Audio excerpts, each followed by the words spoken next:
est-ce que tu peux nous recommander quelles approches avoir pour nos entreprises pour saisir ces opportunités et plus globalement assurer son développement sur le marché polonais et encore plus globalement sur le marché de l'Europe de l'Est?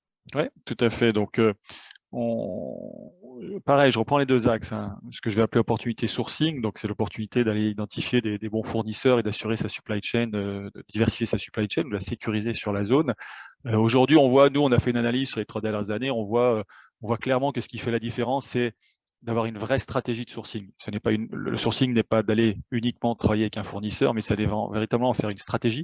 Les vrais success stories que je vous ai évoqués tout à l'heure, celles qui ont réussi à transférer la production, à assurer une diversification dans l'approvisionnement, c'est celles qui en ont fait une vraie stratégie avec le dirigeant qui s'impliquait dans la stratégie de sourcing, d'aller venir sur place rencontrer ses fournisseurs, d'aller venir les faire monter en compétences, faire évoluer leurs produits. Et puis, c'est là qu'on a les meilleurs résultats. Et donc, c'est important de ne pas faire un transfert uniquement, de dire en Chine, j'avais ça, et en Pologne ou en Roumanie ou en République tchèque, je vais avoir ça. Non, c'est des stratégies différentes. On vient chercher un standard européen, une sécurisation de l'approvisionnement, une proximité, une flexibilité dans le transport, dans la livraison. Et donc tout ça, c'est une stratégie de sourcing. Ensuite, sur la partie approche, on va dire commerciale, qu'est-ce qui fait un peu quelle recommandation je peux donner? C'est qu'aujourd'hui, sur la Pologne, on voit bien l'ampleur des marchés, et vous, vous doutez bien qu'on n'est pas tout seul. Je vous donnais l'exemple de Rebuild Ukraine tout à l'heure. Sur le salon, les Allemands sont venus énormément avec un stand énorme, hein, des stands énormes, les Danois aussi, les Italiens aussi.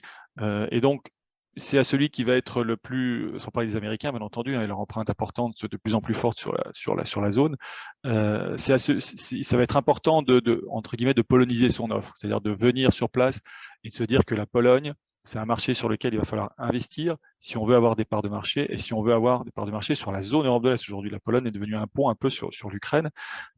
Et donc, c'est important d'investir et pas uniquement de le traiter comme un marché, on va dire, export.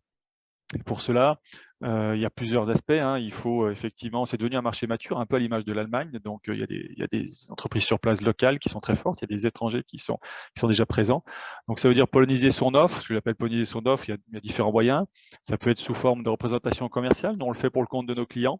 On a plusieurs clients dans le domaine industriel, dans les joints industriels, dans les matières industrielles, dans lesquels on va aller chercher des grands comptes, dans l'aéronautique, dans le médical, dans l'automobile, pour remonter des besoins, avoir une adresse locale, avoir un chargé de projet local qui va développer les comptes sur la zone, ou encore aller plus loin, c'est du recrutement de commerciaux, recrutement d'équipes, mise en place d'une filiale. On n'est pas obligé de mettre en place une filiale tout de suite. On peut nous, très bien, en tant que Valiance, par exemple, embaucher cette personne, faire en sorte que le démarrage soit flexible avant de véritablement gérer un volume d'affaires et puis de créer sa filiale pour avoir une facturation directe.